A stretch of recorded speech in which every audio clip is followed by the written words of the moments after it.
Good afternoon. Bonjour. Oh, sorry. I always speak to you in French, so I'm used to it. So I said bonjour. We But can do no it. bonjour today. Hola, ¿qué tal? ¿Cómo estás? Todo bien.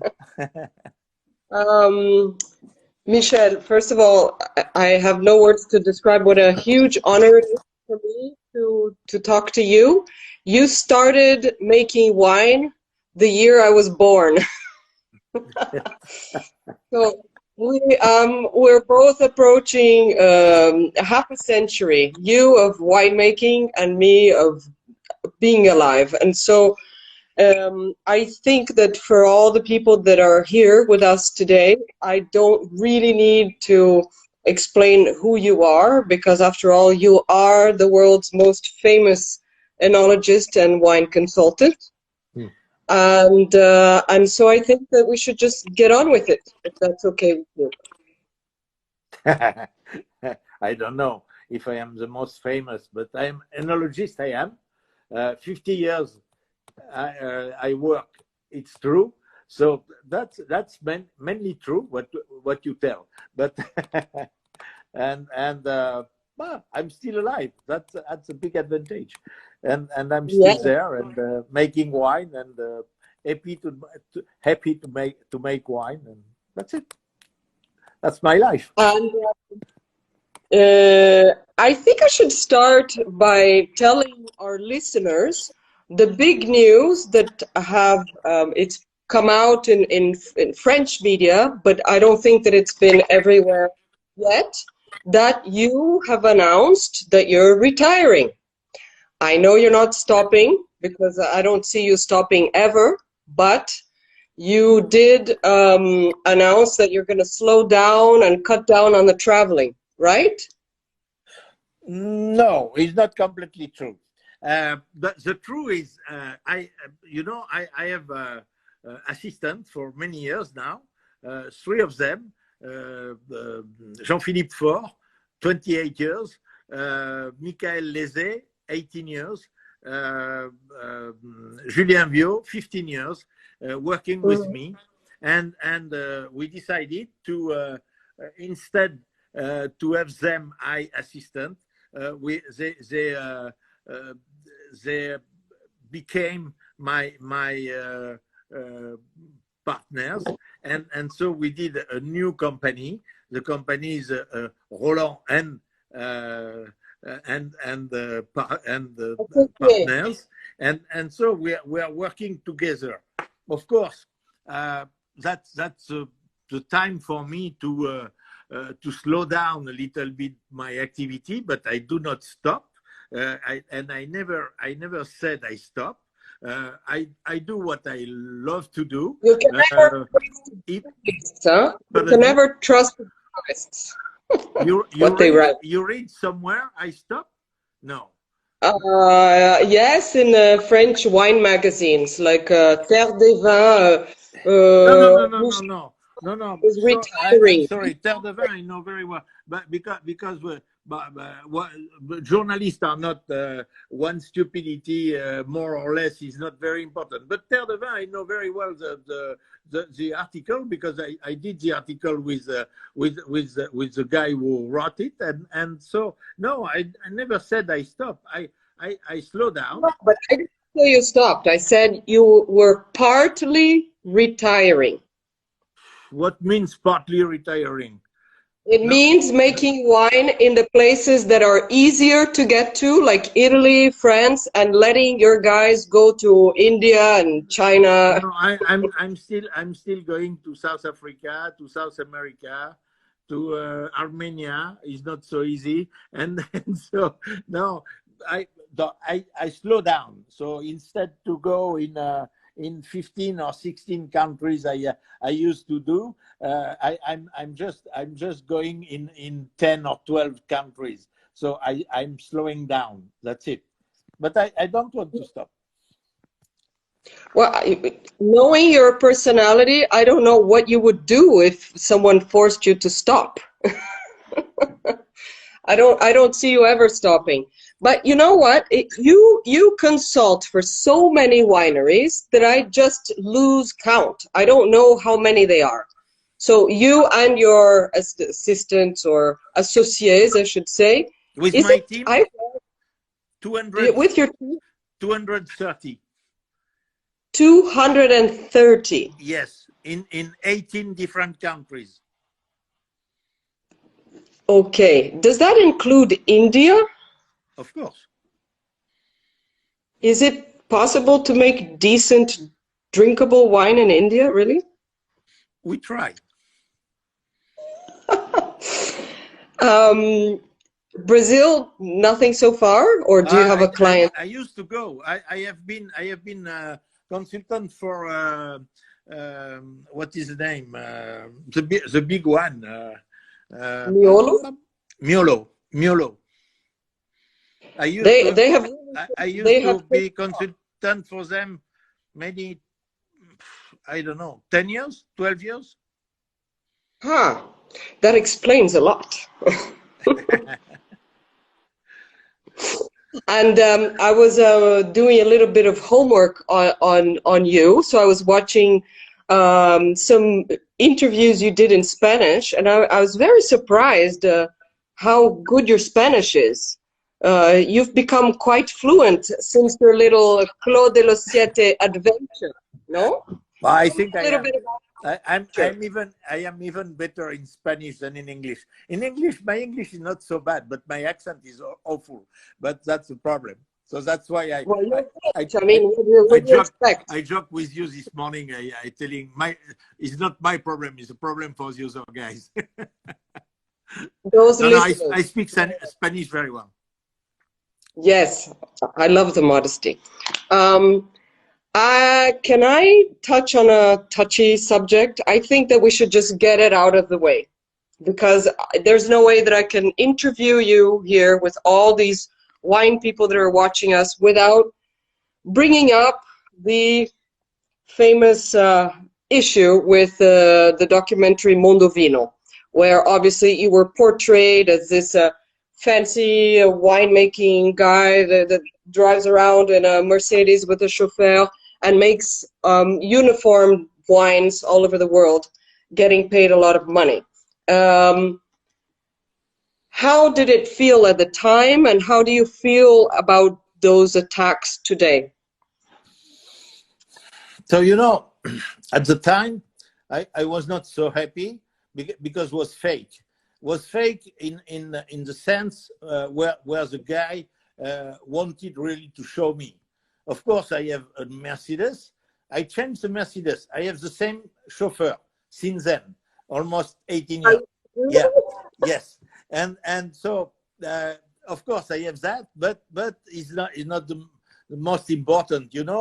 I have my job is to make wine. I taste wine all the day. I have lunch. I have dinners. And how it's difficult to drive when we drink a little bit. And my job is not to drink, but is to taste wine. And when you are invited at a good table, you have good wines, you drink wines, and you don't know if you are able to drive or not. So for 25 years now, I have a driver, and I think it's very comfortable. And until God is allowed me to have, I would like to have a driver. So that's the first point.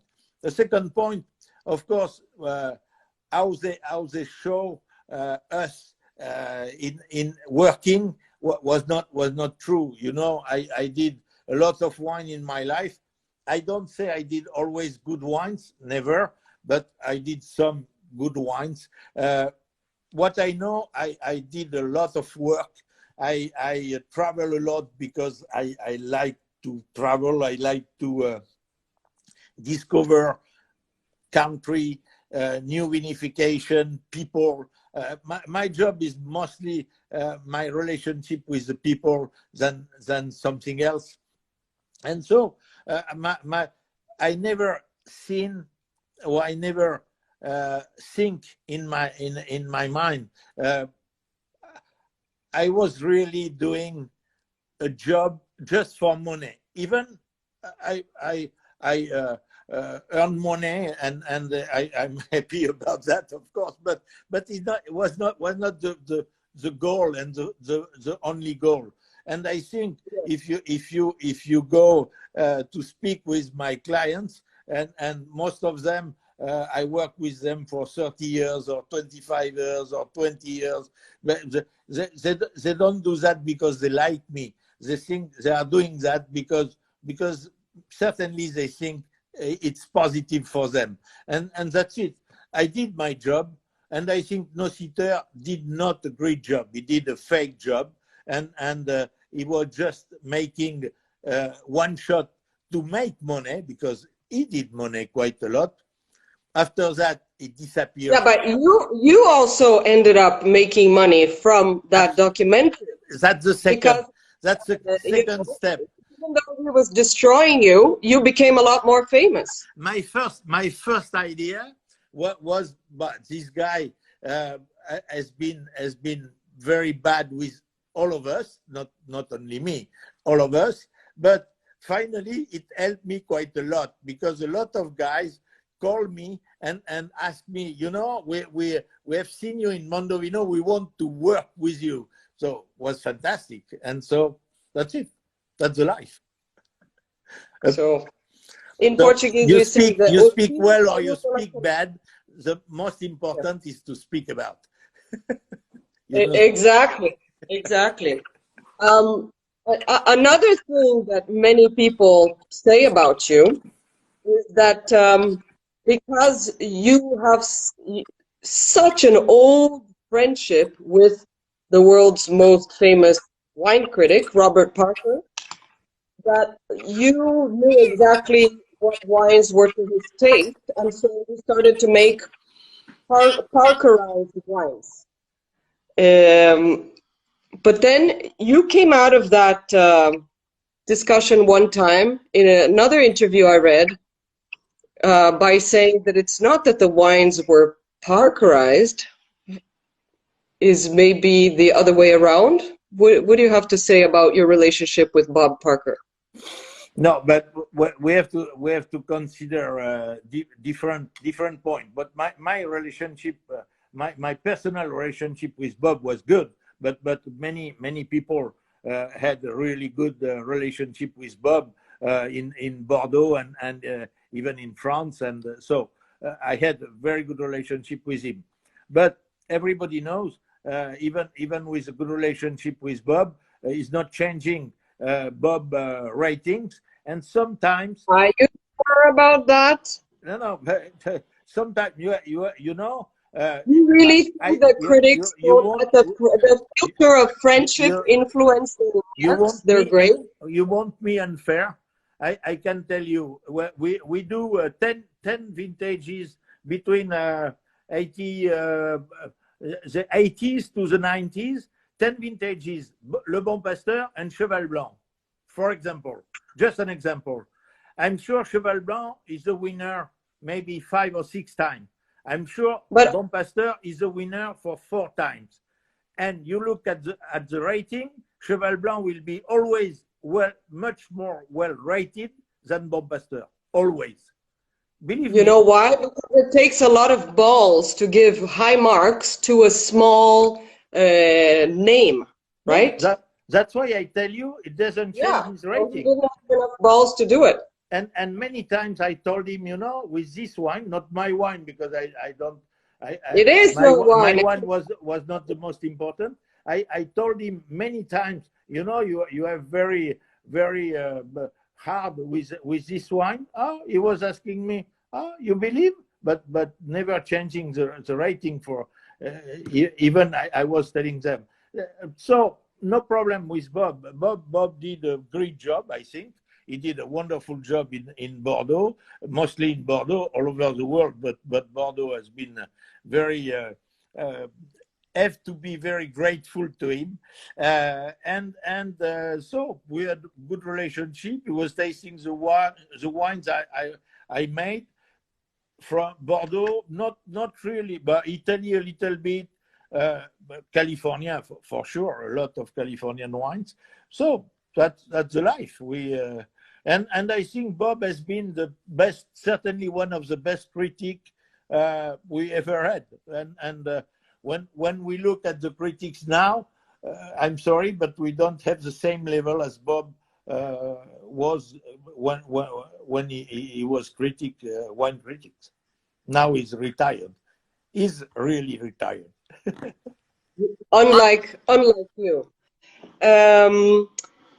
Actually, since we're talking about critics, the truth that all the people in Bordeaux, where we are, say among themselves, but never publicly, because that is the Bordeaux way, is just you talk behind people's backs.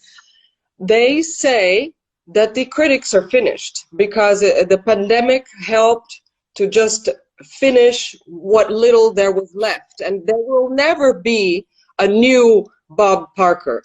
Not only because Parker was very good at tasting. There are guys that are very good at tasting. Neil Martin is and Galloni for me are the top right now. But just all this pollution online, and everybody has an opinion, and stars and ratings and everywhere, they have lost their relevance, has been diluted, and they've lost their importance, even though nobody wants to say it. Do you agree? Yeah. It's not so simple. I think definitely, but now we have a lot of critics. We do not have really a critic over all the other one like Parker has been.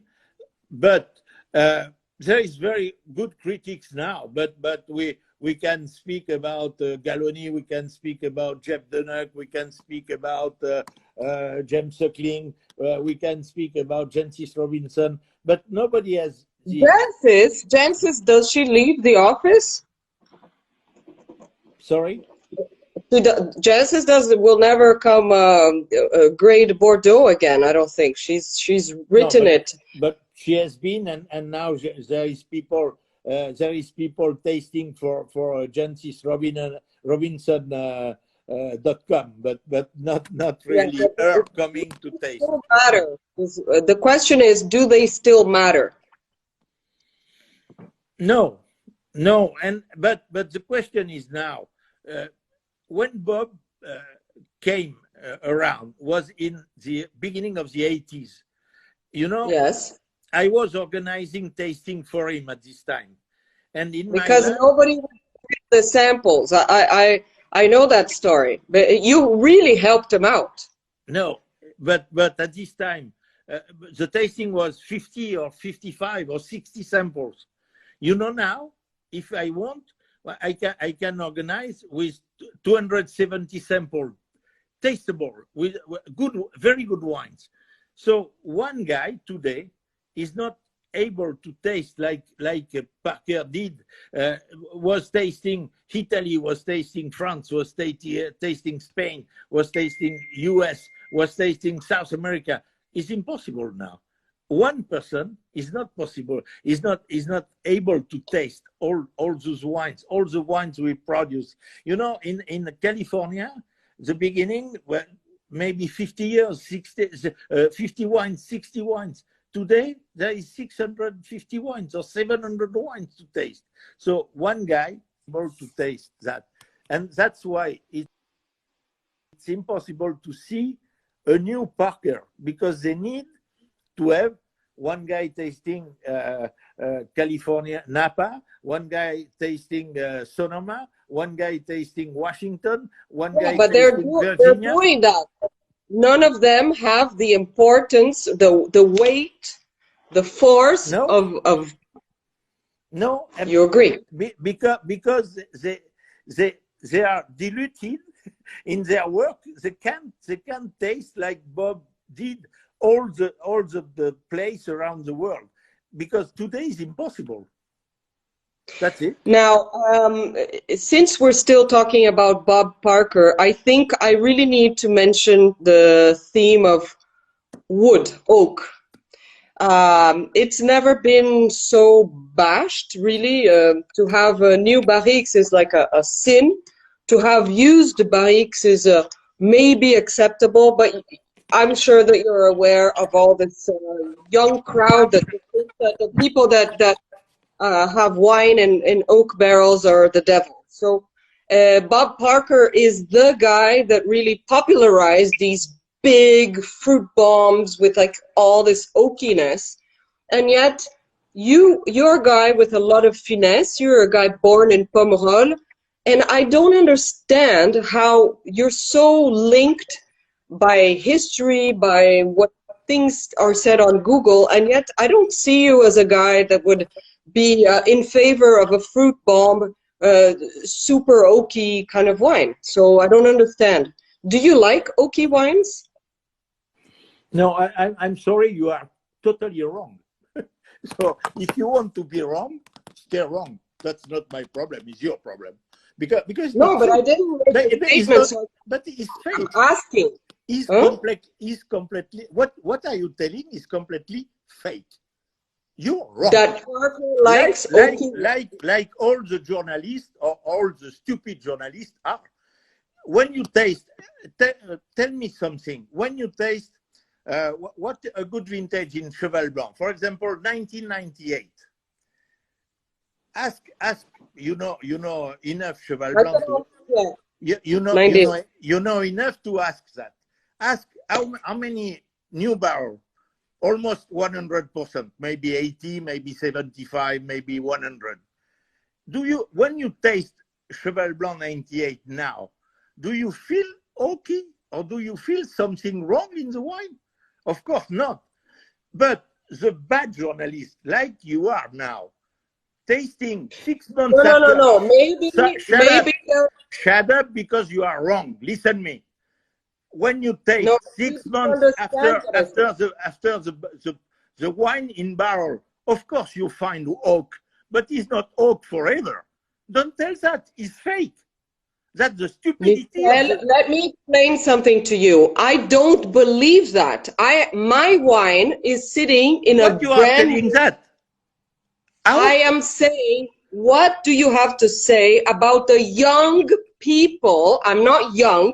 And I don't think like they think. Old, no, stupid people. The young are not more stupid than the old. But in English, let me clarify. I don't have anything against a nice oak barrique. My wine, 20 meters away, is sleeping right now in a very nice barrique from Taranceau that So, just to clarify, I was asking, what do you have to say to these young people? You know, these young people that go to the Paris wine bars where they're drinking all these things that say that they say this, okay? Let's clarify. I don't believe that, okay? Okay, but you have to begin with that. No, I said, if we rewind, you will see. And if you what do you say to those? If you don't believe that, why you are telling that? I'm bringing up. You don't have to tell. Let the stupid guy telling that. That's it. I heard that so many stupidity in my life, and I'm not taking care about the stupidity. Otherwise, I will be certainly suicide or I don't know. But people are telling, and mostly journalists are telling stupidity. So don't tell me that because it's not true. It's completely fake. I don't want to speak about that because there is no question. I didn't make a statement. I asked, how do you feel about people that say that? And now I know you feel very strong. I feel they are stupid. That's it. Understood. Shall we keep with touchy subjects? Why don't we talk about natural wine? I know that you actually make some wine sans soufre. And that sometimes it works and sometimes it doesn't. Of course, we are doing because you know people are asking to make wine without sulfur. Why not? The problem is nobody can say every year we are able to make a good wine. So if the owners accept to lose 1 or 2 production ever 5 years, up to them. Huh? It's not my money, it's their money. I'm happy. Well, actually, talking about very, very low intervention wine, one of them is a chateau that I actually loved visiting, that there are hot news coming out of there, which is Chateau Ponte Canet, which, do you still work with them? Of course. And so the winemaker quit, saying that there was way too much pressure. So, I mean, if we're going to go touchy, let's go touchy, because you say, like, if people want to lose money, let them lose money. Are the owners just losing money because they don't mind, because they have enough money to lose? What's going on? What do you think is going to change with the departure of Jean-Michel Cobb? Well, I think that Jean-Michel decision is not Alfred Tesson decision. That's just Jean-Michel decision. Jean-Michel think it was too much pressure and too hard for him to support the pressure. That's it. But Jean-Michel was more. Well, I want to know, how do you think the wine is going to change? Is Tesson going to go, okay, like, that's enough horses, that's enough, you know, let's use a little bit of sulfur when we need to, you know, we don't need to go like back to the dark ages of medieval times. What do you think is going to happen to the wine? Because you're involved with the wine. How is his departure going to affect the wine? I don't think so. I don't think so, because the wine was good before. The wine are good now, and the wine will be good in the future.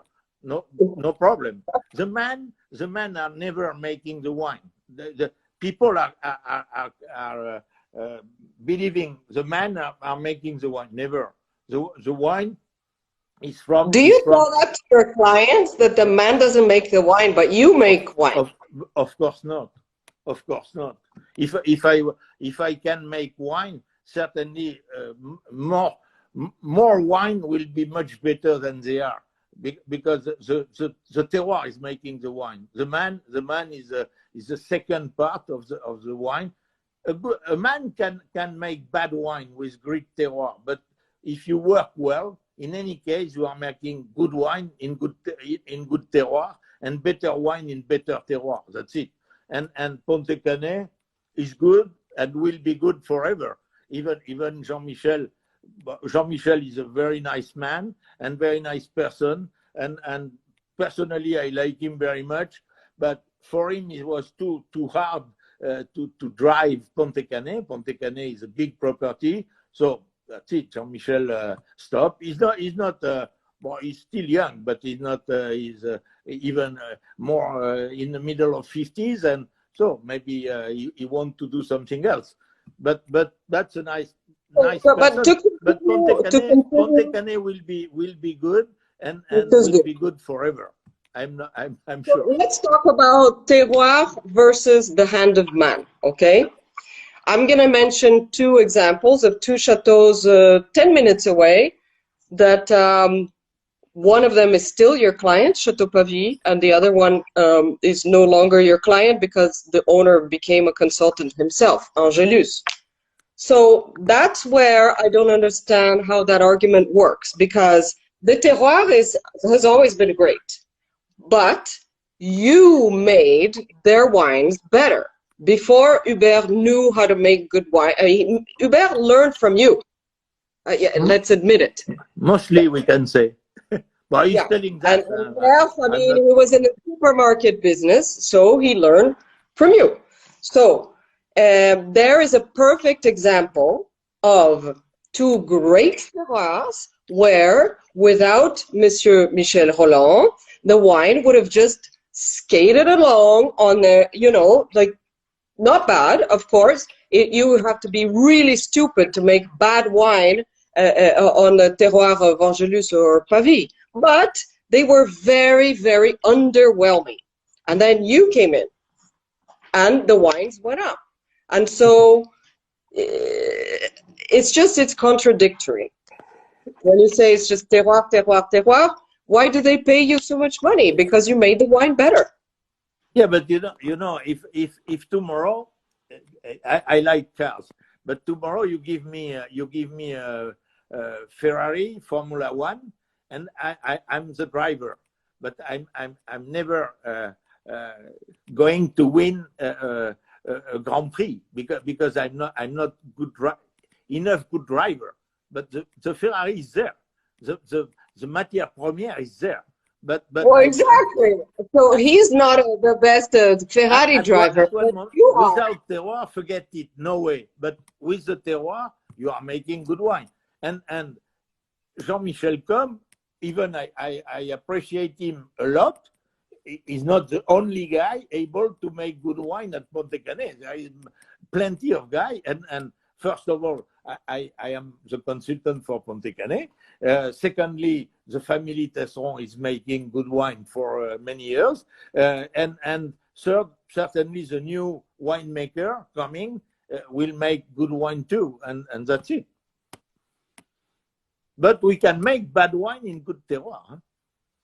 Well, exactly. Or else you would be out of a job. That's why they need your help.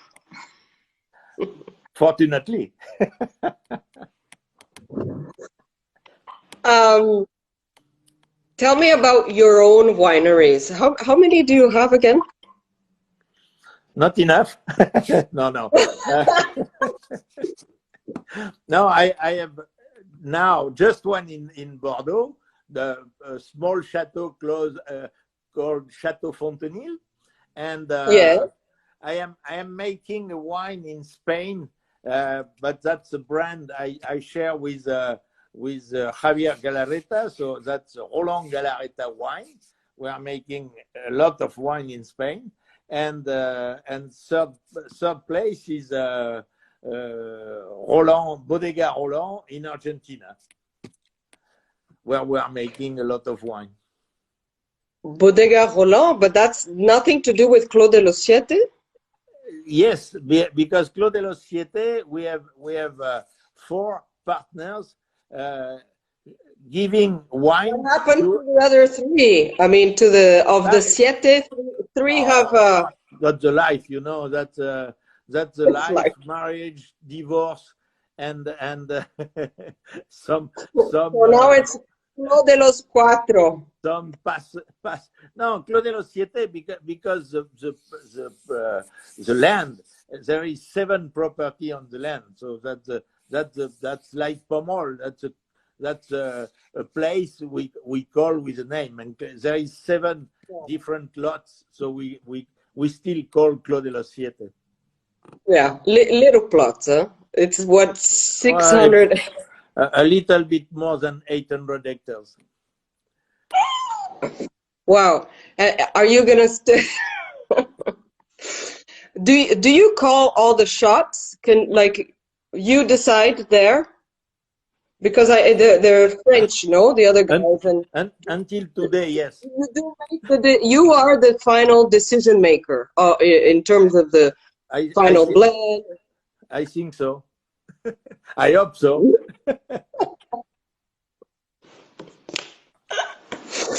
Now, have you heard that Brazil is starting to make decent wine in recent years? Since you did work for Miolo, but Miolo is sort of it's like this mass thing, no? It's like the Gallo of Brazil. You realize that? Yeah, I know. But since your consultancy, which was 10 years ago or something, have you been following a little bit like the huge advances in winemaking in Brazil?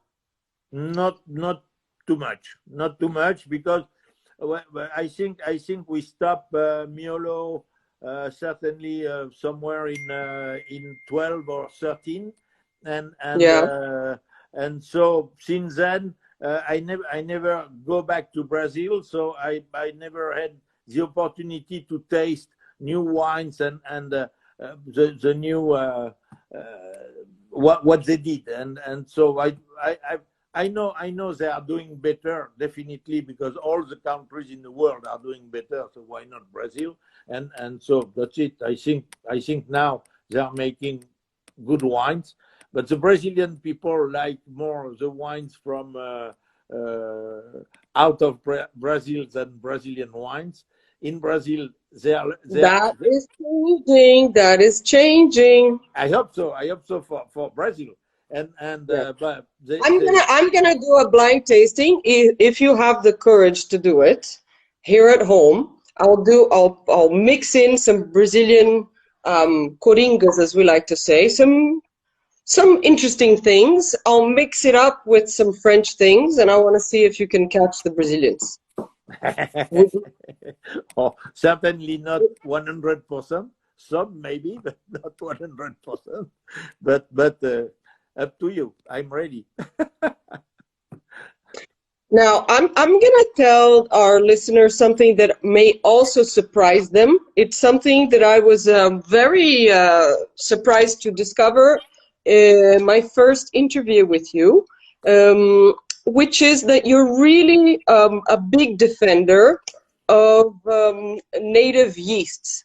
And so people like to put people in boxes, you know. So Michel Rolland that makes wine for 200 people, 200 wineries. Of course, he doesn't know anything about natural fermentation without added yeast. And then you told me, and that really surprised me, that you think that is the way that wine should be made, and that's how you make wine, spontaneous fermentation. So could you please tell our listeners a little bit about that, because I think that they don't know that about you. Well, it's very simple because you know when I began my professional job in 1973. So in 1973, the yeast or commercial yeast was not. And so 1973 to 1985, so 12 years later, before to have yeast, and that's when the packaged yeast appeared in the market. 1985, but in 1985 the selection was not so good. So we can think 1988 or 89 to have good yeast in the market. So it's almost 15 years. I spent 15 years making wine with fermentation, because I have no one wine without fermentation, fermenting without yeast. And so, of course, I never use yeast because I think, and I'm still thinking, it just for the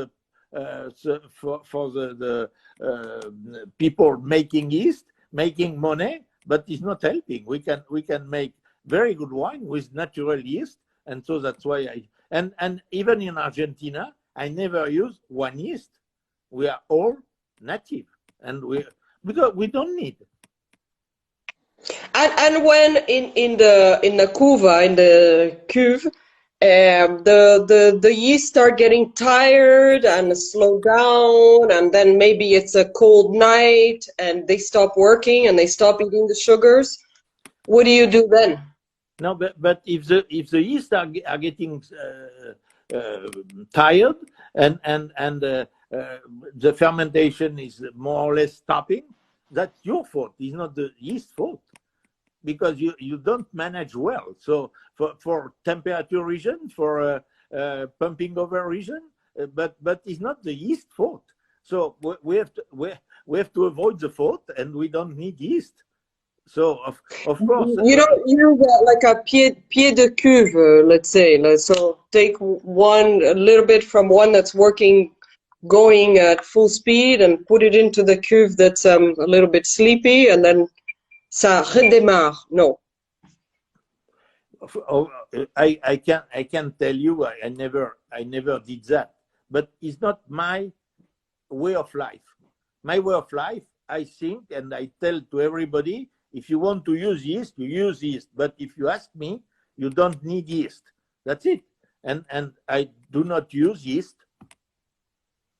Another thing that I think will really surprise people that are listening to us is that actually you're a big defender of organic winemaking, right? You have said that you believe that all wineries, whenever it is possible, should become organic, bio.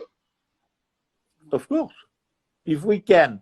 The problem is, like in many cases, we are, the world is stupid. So we speak about organic and everybody wants to make organic. They don't understand nothing about organic. So because organic in vineyard is copper and sulfur.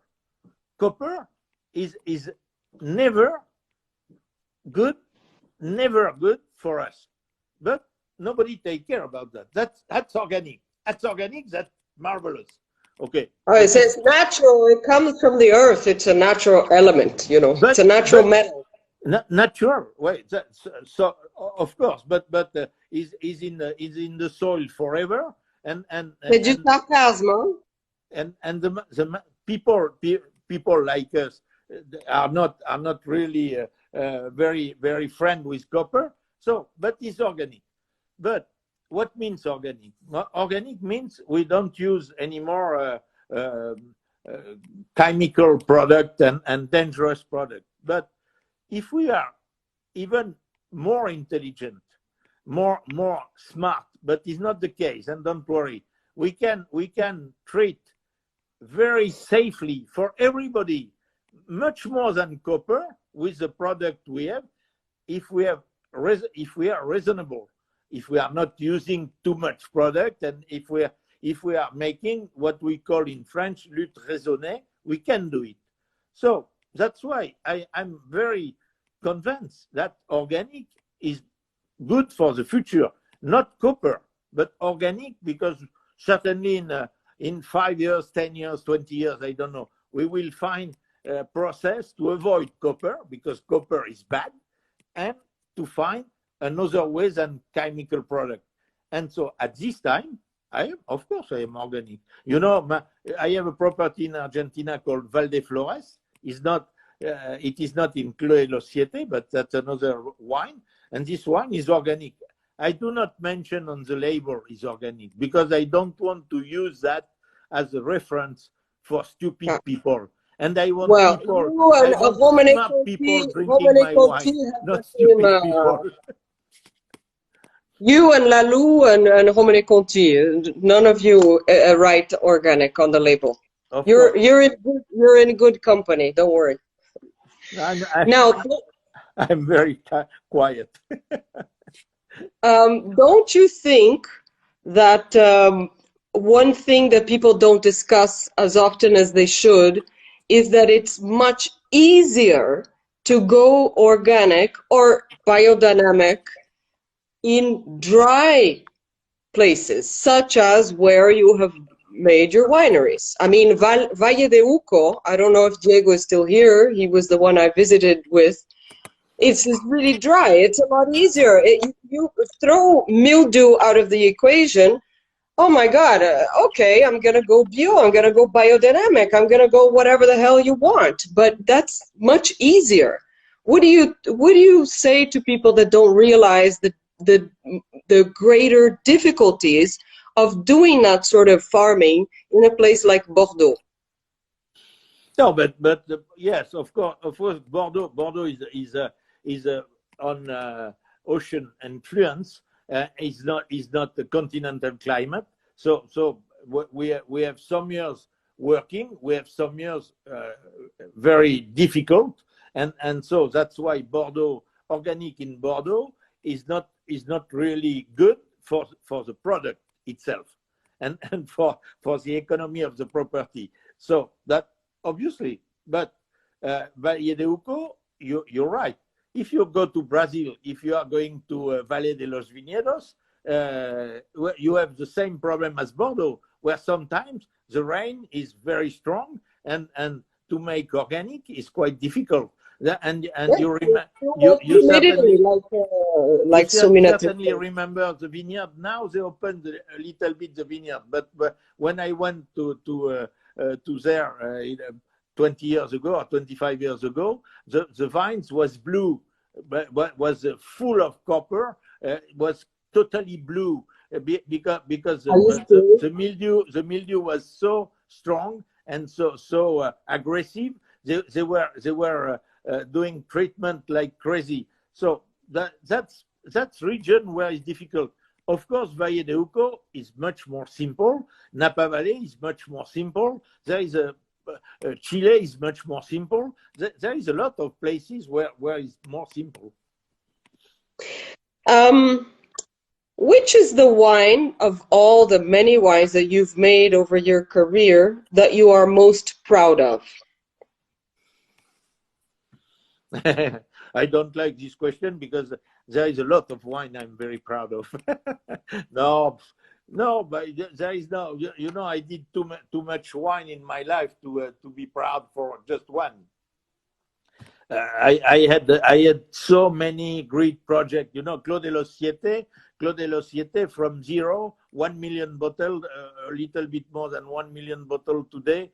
So of course, I don't know if the wine is good, but I'm proud about the brand. And a lot of wines like Maceto. I began Maceto in Italy. Is a star in Italy. I'm proud of Maceto. Casal-Apostol in Chile. I'm proud of Casal-Apostol. So there is many. You know, I began Harlan in United States. 1988. I went to Harlan for the first time. I'm still consultant for Harlan. Harlan, after 30 years, it's certainly one of the most known wine in the valley, in Napa Valley. So I'm proud of course. Speaking of Harlan and Screaming Eagle, don't you think that they just lost touch with reality in terms of pricing? You know, until you are selling, you are good. The day you are not selling, you are wrong. Good point. Good response. And another thing I have learned since moving to Bordeaux is that people have a lot of prejudice against making a lot of bottles. And so one of the many reasons, which we're not going to go into, why, for instance, Ozone and Petrus are super expensive is because there's not a lot of it. So you just said, I didn't know that Clos de Los Siete is more than a million bottles. I want to know how you feel about the relation between quantity and quality. Is it possible to make a great wine in huge quantities? Well, yeah, I think there is no direct relation with quantity and quality. So I don't see where is the problem to make 20,000 cases very high level. If we that's just the process. If we are doing what we have to do, we can make a good volume or a large volume. The problem is to have the sourcing, to have the right grapes. The best example in wine, that's Dom Pérignon. Dom Pérignon is certainly the one of the brand most successful in the market, with a very high production. But where is the quality of Dom Pérignon? They are working certainly very well, but the quality has retired. He's making sake now. Yes. No, but there is a new guy, and you know the new one is from Libourne. Huh? Take care. That's a guy from Libourne, and the guy from Libourne. I don't know the new guy, but I really believe that charisma sells wine. No, but why Dom Pérignon is so good with so big volume? Because they have fantastic sourcing. Because the grapes, if you have the right grapes, after to work is different. It's just facilities. It's just infrastructure. That's another very touchy subject, because I really believe that Champagne is not going to be able to sustain what they do currently, which they have always done, which is to buy the great majority of their grapes. You don't know what sort of chemicals people are spraying or what kind of crappy farming they're doing. Sure, you send the grape to the lab, you analyze the quality of the grape, and it's good for your champagne. On y va. That's not really going to be accepted by the customer in a very near future, don't you think? No traceability, not knowing where these grapes are coming from, what those farmers are like, just buying grapes and making wine? Touchy. I have no idea on the future. What I know, it works right now, and so that's it for me. It's enough. And tomorrow. Well, right now, no, pre-pandemic, huh? Tomorrow is tomorrow. How do you feel about how Bordeaux is gonna come out of this pandemic? Do you feel that the primaires that have been postponed, they should take place like they always have, and life goes on, or do you think that maybe it's a time to rethink the whole system of primaire? No, but life goes on. I like that. In any case, but so I don't think we are going to change anything on the primaire, classic primaire. Maybe the date, because today the primaire are not going, and normally end of May, beginning of June we are. But so even is not at exactly the same time. I think the primaire do not change in Bordeaux. I don't think so. But Bordeaux is quite strong, and Bordeaux market is very strong, and so maybe I'm wrong, but I don't think we change too much, and even this year is different. Well, the price, no. Our friend, we share a few friends. One of them is Jean-Luc Tunevin. He has predicted prices of primaires going down between 30 and 40%. Does that mean that this is the really good time to buy Bordeaux en primaire this year? Yeah, maybe, but I don't know. I don't know if it's a good prevision. I'm not sure, but of course, if the first grow are going down 30%, is certainly good. The wine at 6.5 euro a bottle, if they have to go down 30%, certainly they are in big trouble. So somewhere, I hope is right. No, but the cheap wine is not released on primaire. We're talking about the big. You know, you have more wine under 15 euro on primaire than wine over 150 euro a bottle. So the price is there is over 320 wines sold on primaire. There is certainly 220 wines less than 50 euro, 15 euro. I didn't know that. So yeah, I think this is very precious recommendation. If you were to tell the people listening to us right now, okay, so the Bordeaux is going to be in a discount for primaire, the prices are going to be lower, what would be your recommendations for buying? Like 3 chateaus that doesn't have to be a famous expensive one. No, but there is no 3 chateaux. There is a 100 chateaux making good wines, and so there is no one name or 3 names or whatever.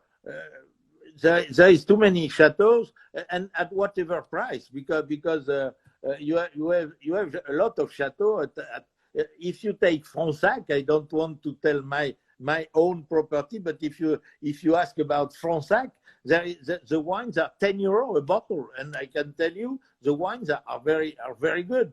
If you are going to some Côte de Castillon, if you are going to even some good Saint-Emilion, you have wines at less than 20 euro, and so there is a lot of very good wine. But people that's always the same, because people are speaking about the first grow, about the star of Bordeaux. There is a 30 star or 50 stars, and over 50 euro, 50, or 100 or even more. And people are always watching Bordeaux through this price.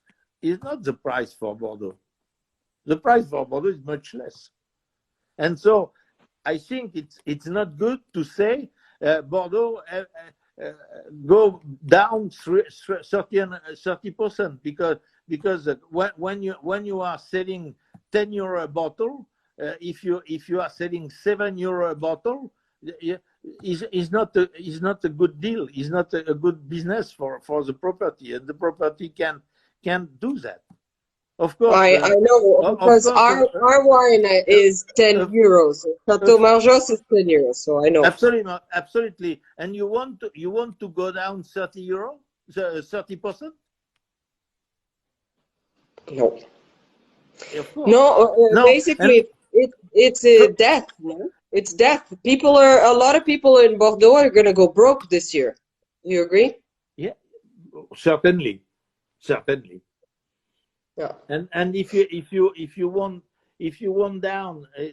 go down too much in small price, of course, but if you take the first grow, you sell for 400 euro a bottle, you sell 300 euro bottles, or 250 euro a bottle, is still doing well.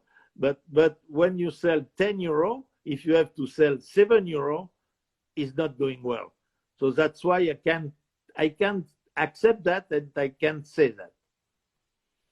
No, I trust me. As my husband is a winemaker that, like you, has a wine at 10 euros a bottle. I feel the pain, because I live the life of the vigneron every day of my life here at Château Margaux. Of the poor viticulture. Oh, we're the poor, yeah. You and Pierre, les pauvres. I am. Listen, yeah. Other than the Mercedes and the chauffeur. Yeah. Listen, I know I'm a little bit of perhaps a difficult journalist that asks touchy questions, but I think that you've been very brave and very gracious, and always very, very smart. And so I think that people should know here that I'm very grateful for the hour that we had speaking, and I know that they are too, because I'm reading the comments here that are flying up. So Michel, thank you. It's really been a big pleasure, even through the hot moments. Yeah. That's my character. Sorry about that. Thank you very much. Mine is not too different from yours, so it's okay. So, merci beaucoup. I'm still alive. I can see that. Bise, bon week-end, et j'espère vous voir bientôt. Merci, à très bientôt. Ciao.